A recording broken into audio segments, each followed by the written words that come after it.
Welcome back, everybody.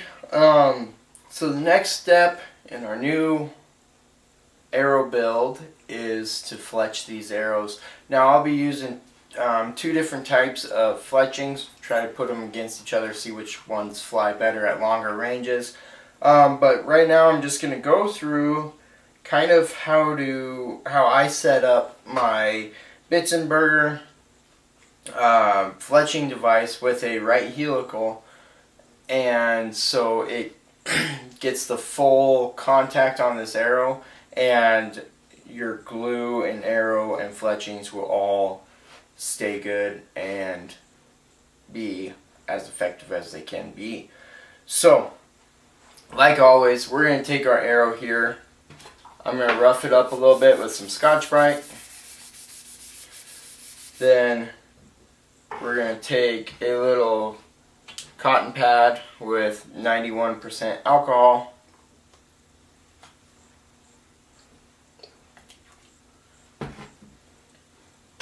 And just clean all that grease and oil off of this here.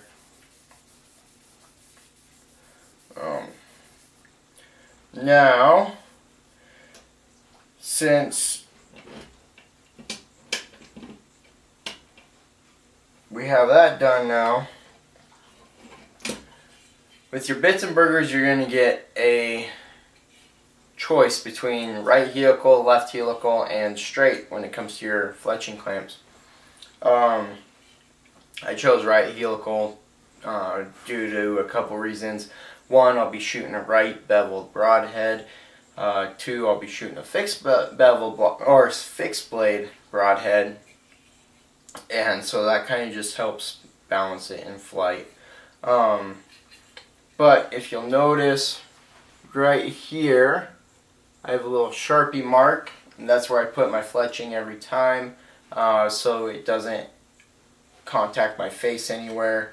That's very important, especially when it comes to tuning. If you have too much contact, it will end up pushing the arrow one way or another. Too little, it kind of makes it frustrating for tuning. So keep that in mind. If you feel your fletching touching your face, you might want to scoot it up a little bit.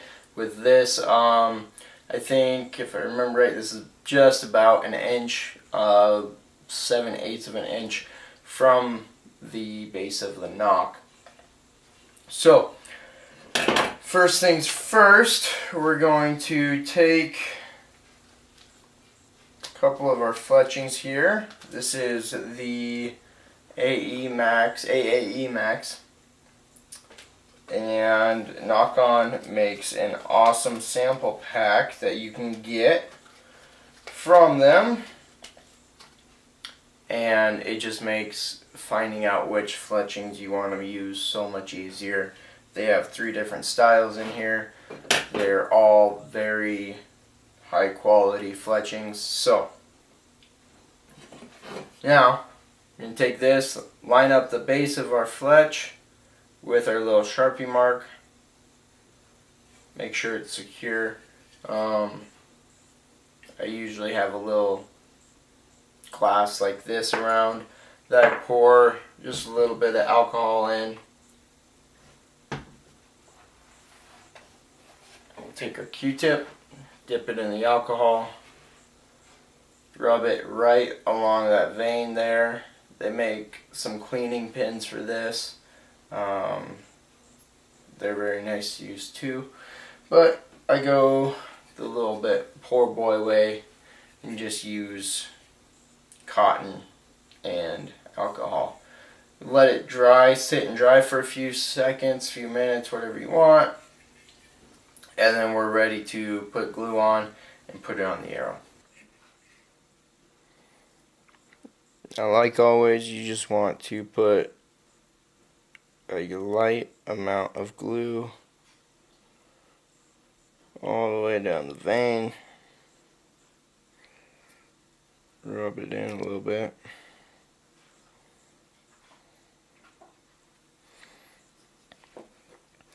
Then make sure we're solid on our base and against our magnets here.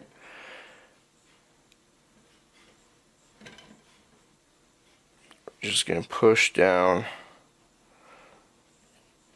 I like to push down for a few seconds on the clip itself to make sure that fletching stays nice and solid. Give it a few seconds here. Now, if you have problems with the fletching maintaining contact on the arrow, there's a couple adjustment knobs on these bits and burgers on the right hand side over here. Right there's a couple adjustment knobs for you. If you adjust those while you have your fletching in the clip, it makes it a lot easier. You can get your gapping right and just make sure that everything is solid. Now we're going to rotate this here.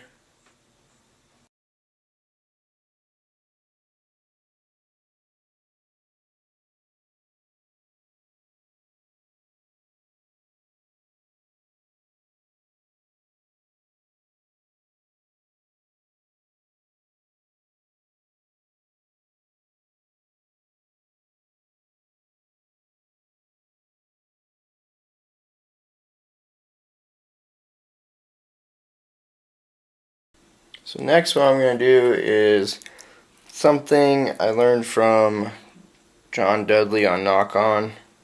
It's called tipping and tailing. Take this little platinum glue here from Boeing and just put a little bit on each end of your fletching.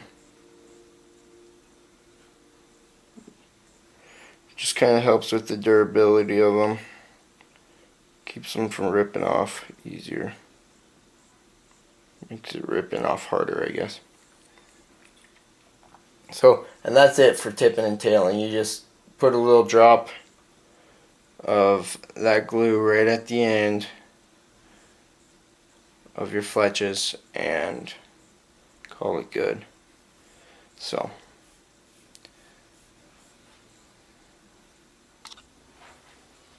alright, so we have these all fletched up. Like I said, we're doing two different types of configurations for this build.